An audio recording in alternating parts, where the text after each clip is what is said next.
My name is Siraj, Jhaveri, and I'm a commercial director.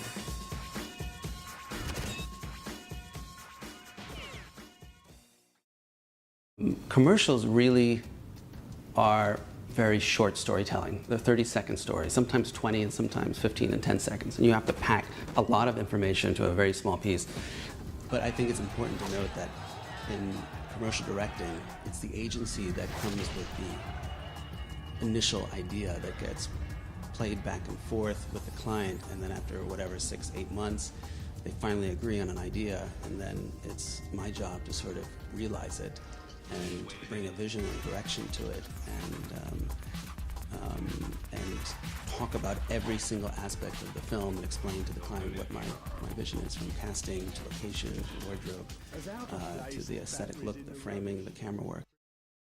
One of the aspects I love about being a commercial director and being an international commercial director in emerging markets is that you're constantly traveling. You're traveling to new places, but you're also trying to take the local culture and as an outsider and get in the mindset of a viewer of that culture.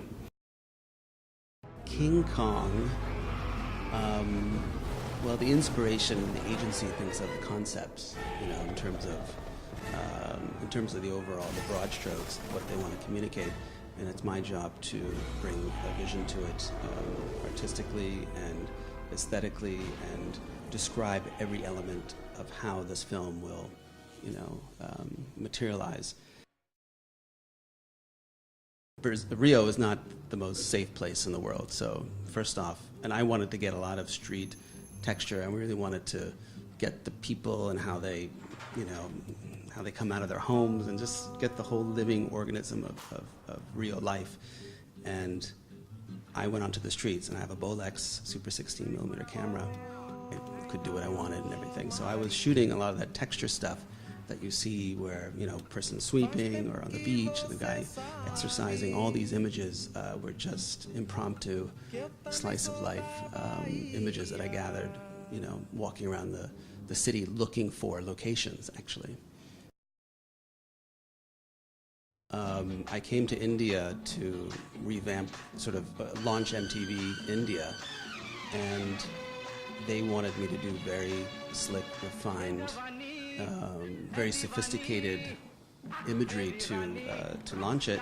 And when I came to India, what was compelling for me was the street life, was the people, was all the texture and all the DNA of the place. So I was inspired by that initially, and then I was in an elevator, and this little chai boy was with me, and he just looked at me and started singing.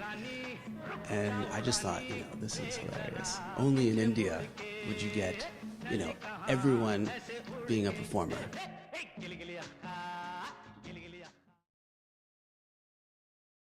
And working in Dubai, it's really international. No one is really from Dubai. Dubai citizens make up a very small percentage. So really you're working with English, Australian, South African, Indian, Filipinos. It's a real, collage of cultures coming together.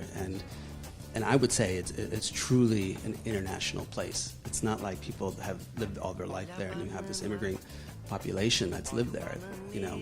We're all sort of have our homes, but are trying to work in Dubai and make this film. So that in itself is, has its own beauty of communication, I would say.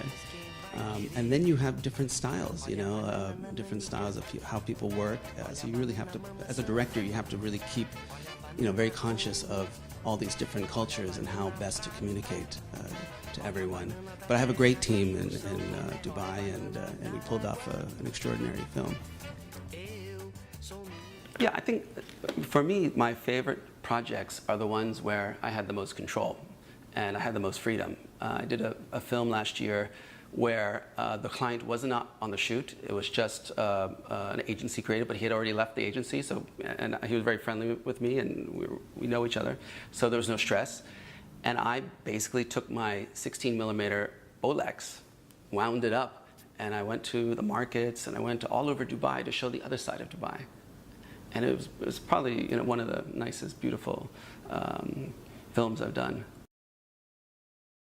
I think there's also an element of keeping the fire under your ass, you know, making an environment that's hungry for you, where you're constantly hungry.